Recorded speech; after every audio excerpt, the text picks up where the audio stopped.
2009 की बनी हुई सबसे प्यारी सीरियल रहना है तेरी पलकों की छाँव में। आपको पता है ये मेरे बचपन का सबसे फेवरेट सीरियल है। इतना फेवरेट है कि मैं स्कूल में जाके रिसेस टाइम पे टिफिन टाइम पे मैं बात करती थी कि ये हो रहा है वो हो रहा है, और मेरे दोस्तों को भी ये बहुत पसंद था, इसलिए तो बातचीत चल रही थी क्योंकि वो लोग भी देख रहे थे। इतना ज़्यादा खूबसूरत सीरियल, आज भी मैं इसे याद करती हूँ ना तो बहुत ही इसका फीलिंग बहुत ही अलग है। तो बिल्कुल और देरी ना करके पूरा इसको पूरा निचोड़ देते हैं, पूरा गपशप करते हैं, भर के स्टार्ट करते हैं। चलिए, कहानी स्टार्ट होती है कॉलेज से। और ये आपको जो खूबसूरत सी लड़की दिख रही है, इनका नाम है कंचन। और जो हमारे प्रिंसिपल होते हैं कॉलेज के, वो क्या करते हैं, वो इन्हें कहते हैं कि जाओ अपनी मम्मी को लेकर आओ, क्योंकि वो करने वाले हैं कुछ कंप्लेन कंचन के खिलाफ। तो वो अपनी मम्मी को स्कूटी पे भूं भूं करके ले आती है, और मम्मी होती है घूंघट में। पर ट्विस्ट ये है कि वो इनकी मम्मी होती नहीं है, वो इनकी होती है बेस्ट फ्रेंड, जिनका नाम है सुमन। और ये होती है हमारी कहानी की खूबसूरत नायिका। सब मिलो सुमन को। पर दुख की बात यह है कि वो अनाथ है। माँ का प्यार, परिवार का प्यार उसे कुछ भी नहीं पता, पर उसके पास कंचन जैसी एक प्यारी सी फ्रेंड है। मजे की बात यह है कि कंचन की जो ओरिजिनल माँ है वो आ जाती है शहर। सुमन भी उनको जाके रिसीव करके ले शादी है, और शादी का जो बहुत सारा शॉपिंग होता है वो शहर से ही होता है, गांव में थोड़ी ना इतना सारा दुकान है। तो वो इसलिए शहर आती है और आते हुए कंचन को देख के जाती है। फिर उनको पता चलता है कि कंचन के कॉलेज में कुछ इशू है, और माँ ही सब कुछ सॉल्व भी कर देती है। फिर आंटी जी को जब पता चलता है कि सुमन अनाथ है, तो वो तब से ही सुमन को अपनी बेटी मान चुकी होती है, और सुमन आंटी जी को अपनी माँ। सुमन की जो सादगी है और जो मासूमियत है, उसे देखकर आंटी जी सुमन को अपनी बहू बनाने के लिए सोच रही होती है, और फिर इसी बात को आगे बढ़ाने के लिए वो अपनी बेटी की शादी में भी सुमन को निमंत्रण करती है। मन ही मन में सुमन ये सारी बातें सुनकर बहुत खुश हो जाती है, क्योंकि वो इतनी सारी खुशी एक साथ कभी नहीं देखी होती है। एग्जाम खत्म होने के बाद सुमन कंचन के साथ कंचन के घर जाता है, और रास्ते में बहुत सारे उसके मन में सवाल होते हैं कि मैं जिसे शादी करने वाली हूँ वो कैसा है, मेरा सपनों का राजकुमार कैसा है, बहुत सारे ऐसे ख्याल आते हैं। और जब वो स्टेशन पहुँच जाती है, अपनी जो कंचन का गाँव है वो स्टेशन पहुँच जाती है, फिर और एक हैंडसम सा हीरो स्टेशन में रिसीव करने के लिए आए होते हैं। पता है ये कौन है? ये स्टोरी के नायक है, और ये कंचन का भाई है, करण। फिर स्टेशन के आगे थोड़ी सी इंट्रोडक्शन हो जाती है, हाय मैं हूँ करण। सुमन भी थोड़ी शर्मा के थोड़ी सी मुस्कुरा देती है, और फिर अपनी नाम नहीं बताती, कंचन बताती है उसके बिहाफ पर। फिर तीनों घर जाते हैं, और घर जाने के बाद सुमन सबसे मिलती है, बहुत खुश हो जाती है, क्योंकि वो परिवार क्या होता है वो नहीं जानती। फिर सबसे मिलकर वो बहुत खुश हो जाती है। फिर समय के साथ साथ करण के मन में सुमन के प्रति जो प्यार है वो बढ़ने लगता है। वो जानने लगता है कि वो सुमन से प्यार करने लगा है, और सुमन के मन में भी करण के प्रति बहुत सारे लगाव थे। मैं क्या, सब कोई कहेगा कि करण और सुमन के ये जो मोमेंट थे वो इस सीरियल के सबसे बेहतरीन मोमेंट थे, और इस मोमेंट्स को कोई भी नहीं बीट कर सकता। करण और सुमन का जो आंखों आंखों में जो प्यार होता है वो हर किसी जगह में छलकने लगा। जैसे कि सुमन कोई चूड़ियाँ पहन ली हो और वो करण को ऐसे इशारों में दिखा रही हो, फिर करण सुमन के पीछे पीछे जा रहा है उसे कुछ बताने के लिए, पर वो नहीं बता पा रहा है। कभी कोई शॉपिंग में ड्रेस चूज़ करने की बात हो, कभी छत पे सुमन को ढूंढने की बात हो, कभी कन्फेस करने की बात हो, इन दोनों की जोड़ी हमेशा छलकती थी। एक सेकंड में थोड़ी सी अपनी बात बोलूँ प्लीज़। करण जो है ना वो मेरे क्रश थे। मैं हमेशा स्कूल में उनके बारे में सोचती रहती थी, और हमेशा उनके बारे में बातें करती थी। और जो स्ट्राइप वाला टी शर्ट पहने हुए ना, सच में लिटरली सच बता रही हूँ कि रास्ते में जो भी इस तरह से टी शर्ट पहने हुए रहते हैं, मैं उनको बस देखती हूँ, ये शायद करण है, करण यहाँ पे क्या कर रहे हैं, वैसे कुछ पागल सी थी मैं। फिर एक दिन क्या हुआ, करण ने पूरा साहस लेकर सुमन के पास गया, और फिर उसे कन्फेस करने की कोशिश किया कि आई लव यू, मैं तुमसे प्यार करता हूँ।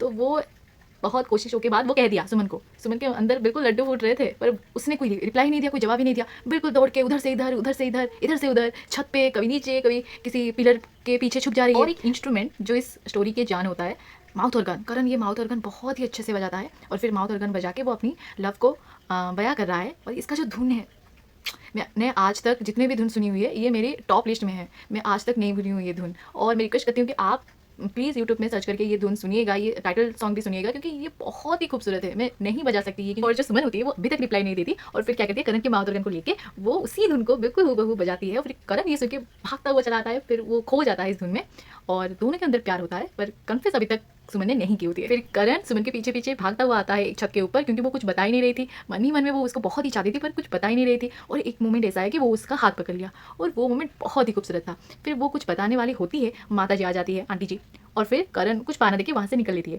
फिर सुमन को माता जी एक बात बताती है, ये बोलती है कि तुम्हें मेरा बेटा कैसा लगा, मतलब पसंद आया कि नहीं। फिर सुमन मन ही मन में बहुत खुश हो जाती है। फिर जब माता जी अपनी मुंह से कार्तिक का नाम लेती है, तो मतलब सुमन के ऊपर जैसे पहाड़ टूट पड़ा वैसे ही सीन हो जाता है। कार्तिक माता जी के दूसरे बेटे का नाम है, बड़े बेटे। फिर क्या होता है, सब दुख जैसे सुमन के ऊपर हैवी हो जाती है। सुमन बताना चाहती है करण को कि वो उसे कितना प्रेम करता है, कितना प्यार करता है, पर वो एक होता है ना, एक कोई पीछे रोक लेती है। तो वही जो बात थी माता जी के, वही बात सुमन को रोक लिया। वो कैसे करती। और माता जी ने कार्तिक को सुमन के बारे में बोल के पहले से ही कार्तिक के मन में सुमन के लिए जो प्यार है, वो रिस्पेक्ट है, वो ले आई है। ये अब से स्टार्ट हो गया है लव ट्रायंगल, 2 बेटे और 1 बेटी की, 1 लड़की की। अब कैसे सुमन इस सिचुएशन से बाहर निकलेगी। दोनों ही बेटे एक लड़की को पसंद करते हैं और सुमन पसंद करती है करण को, कार्तिक पसंद करती है सुमन को, करण पसंद करती है सुमन को। और ये सारी डोरी किसके हाथ में है, माता जी के हाथ में। तो अब सुमन क्या करेगी, क्योंकि सुमन और करण एक दूसरे से बहुत प्यार करते थे और कार्तिक उनका जो बड़ा भाई है, उन्होंने ये इस बात को समझा और पूरा धूमधाम के साथ इन दोनों का शादी हुआ। शादी में इन दोनों की जोड़ी बहुत ही खूबसूरत लग रही थी, पर अभी भी कार्तिक के मन में वो उदासी थी।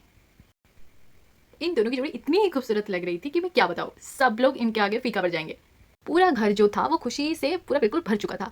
फिर क्या होता है, सुमन और करण दोनों ही हनीमून ट्रिप के लिए 6 दिन के लिए निकल गए। फिर क्या होता है, उधर बहुत सी जगह वो घूमते हैं और करण जो हार्ट शेप की बैलून्स होता है वो देता है सुमन को, और वो बहुत ही ज़्यादा खुश होते हैं क्योंकि वो दोनों इतने खुश होते हैं। वो दोनों मिलकर झूमते हैं, नाचते हैं, गाते हैं। उनकी प्यार की जीत होती है क्योंकि वो एक दूसरे से बहुत ही ज़्यादा प्यार करते थे और आखिर वो एक हो ही गए। थोड़ी सी गाना भी वहाँ चलता है, थोड़ी डांस भी होती है। फिर जब निकलते हैं, यहाँ पर बहुत ज़्यादा ट्रेजेडी हो जाती है। उनका जो कार था उसकी एक्सीडेंट हो जाती है। करण को जब पता चलता है कि गाड़ी बिल्कुल खाई में गिरने वाला होता है, वो सुमन की जान बचा देता है और खुद गाड़ी के साथ खाई में गिर जाता है। सुमन को थोड़ी चोट आती है और उसके साथ साथ वो बेहोश भी हो जाती है। खाई इतना गहरा था कि गाड़ी बिल्कुल ही नीचे गिर चुका था, पूरा चितर बितर हो चुका था, कोई पता ही नहीं था। करण का बॉडी भी नहीं मिला क्योंकि पुलिस को करण का बॉडी नहीं मिला, फैमिली वालों को कुछ पता ही नहीं चला। फिर वो अपने आप में ये कड़वा सच मान लिए कि करण अब इस दुनिया में नहीं है। फिर होती है रिश्तेदार के रूप में विलेन की एंट्री। होते हैं ना रिश्तेदार में विलेन जैसा कुछ लोग, वो लोग आके ये बोलते हैं, ये जताते हैं और ये फील करवाते हैं कि ये जो लड़की है, ये जो बहू है सुमन, यही अशुभ है। वो माता जी को ये मनवा लेते हैं कह के कि ये जो लड़की है, ये अपनी माता पिता को खाया है, खोया है नहीं, खाया है। अपनी पति को भी इसने मार दिया, इसके कारण अपनी जो करण है उसकी मौत की जिम्मेदारी यही लड़की है। ये अपनी साथ बदनसीबी को लेके आया है, तो इसको जल्दी से हटाओ यहाँ। तो माता जी ने और कुछ परिवार के सदस्य ने इसके बहकावे आके उसे थप्पड़ मारा। फिर उसे घर से एक साइड में एक अलग सा गाय के लिए घर होता है, उससे जाके वहाँ पटका दिया। पर इसी दौरान घर के कुछ सदस्य ऐसे भी होते हैं जो सुमन को बहुत प्यार करते हैं, सपोर्ट करते हैं, जैसे कि कंचन, बड़ा भाई कार्तिक और 2-3 रिश्तेदार ऐसे भी। ये सब हालातों को ना बर्दाश्त करते हुए कार्तिक सुमन के साथ हमेशा खड़ा रहा और सुमन के लिए बिल्कुल सबसे लड़ गया। इसी दौरान कंचन की भी शादी हो गई, पर सुमन कैसे कह पाती कि वो भी कार्तिक के लिए कुछ फील करता है, क्योंकि एक बेटे उस परिवार ने खोया है और दूसरा बेटे के लिए उसके पास हिम्मत ही नहीं थी। तो फिर वो मना कर देती है और जिद में आके कार्तिक क्या करती है, किसी और लड़की से शादी करने के लिए तैयार हो जाती है, क्योंकि सुमन ने भी किसी और लड़के को शादी करने के लिए कह दिया था, वो भी कंचन के लिए। क्योंकि अगर वो उस लड़के को शादी करने में मना कर देती तो कंचन का रिश्ता कहीं ना कहीं डगमगा जाता। यही वो लड़की है नंदिनी, खलनायिका, विलन, जो प्रॉपर्टी के लिए कार्तिक से शादी करी हुई होती है। नंदिनी का सच घर वालों के सामने आते हुए ही सुमन की जो सच्चाई थी वो घर वालों ने समझ पाए और कार्तिक के साथ सुमन की शादी कराई दी गई और दोनों ही बहुत ही खुश थे। तभी एंट्री होती है हमारे हीरो की और वो आते हैं एक अलग ही गेटअप पे। करण को इस बारे में कुछ पता ही नहीं था। वो तो बहुत ही खुशी से लौटा हुआ था कि वो सुमन से मिलेगा और वो बहुत ही मासूमियत के साथ लौटा था, पर सिचुएशन यहाँ पर कुछ अलग ही था। हालातों की नज़र से करण को एक विलेन की तरह पेश किया गया सीरियल में, पर मैं अब सोच रही हूँ और करण को लेकर मैं बहुत ही दुखी फील करती हूँ कि उस बंदे को कुछ पता ही नहीं था। वो बहुत ही सीधा साधा और बहुत ही अच्छा बंदा था, पर उसके साथ बहुत ही गलत हुआ। और इस चीज़ में हम किसको दोषी ठहराए, हालातों को या इंसान को। फिर करण को जब सुमन और कार्तिक के बारे में पता चला वो बहुत ही गुस्सा हुआ, क्योंकि कोई भी पति नहीं सह पाएगा कि उसकी पत्नी किसी और को चाहे।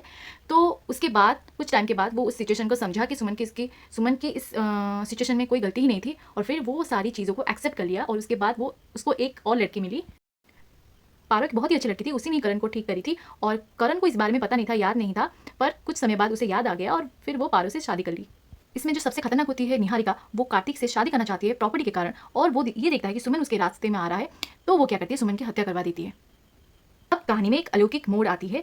सुमन की आत्मा घर वापस लौटती है और निहारिका का सच घर के सामने लाती है और जब उसका मकसद पूरा हो जाती है वो दुख के साथ अलविदा लेती है। फिर पुलिस का टीम आके निहारिका को पकड़ के ले जाती है, पर सभी घर वाले सुमन की याद में बिल्कुल ही टूट जाते हैं।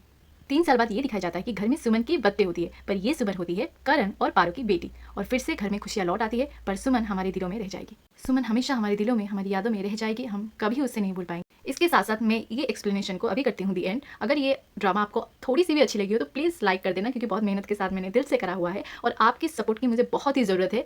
और लाइक करना, शेयर करना, सब्सक्राइब करना प्लीज़ प्लीज़ प्लीज़ कर देना। हाँ, और किस चीज़ का एक्सप्लेनेशन आप सुनना चाहते हैं प्लीज़ कमेंट पे जरूर बताना। Thank you so much for watching. Tata.